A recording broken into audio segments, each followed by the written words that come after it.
মোৰ ছাত্ৰ-ছাত্ৰীসকল, তোমালোকৰ তৃতীয়মান শ্ৰেণীৰ সমাজ বিজ্ঞানৰ 13 নম্বৰ অধ্যায়ৰ ৰৈ যোৱা প্ৰশ্ন উত্তৰখিনি আজি আলোচনা কৰিবলৈ ওলাইছোঁ।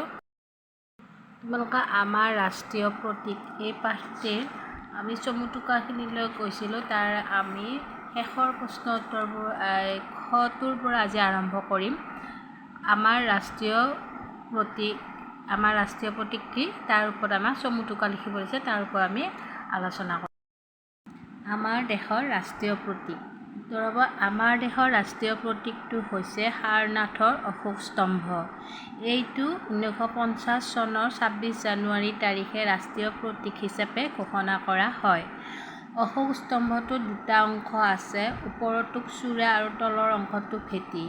ওপৰৰ অংশটোত 4টা সিংহ মুখামুখিকৈ থকা দেখা যায়, আনহাতে তলৰ অংশটো বাওঁফালে এটা ঘোঁৰা, মাজত এটা চক্ৰ আৰু সোঁফালে এটা ষাঁড় গৰু আছে।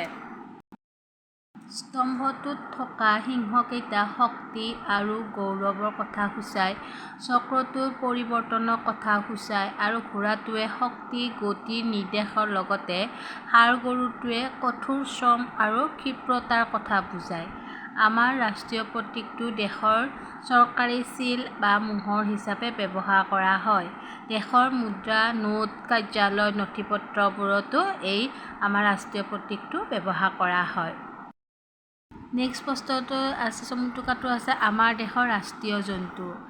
আমাৰ দেশৰ ৰাষ্ট্ৰীয় জন্তু হ'ল বাঘ। ভাৰত বা আমাৰ দেশৰ কথা কৈছোঁ। আমাৰ দেশৰ বাঘবোৰক ৰয়েল টাইগাৰ বোলা হয়।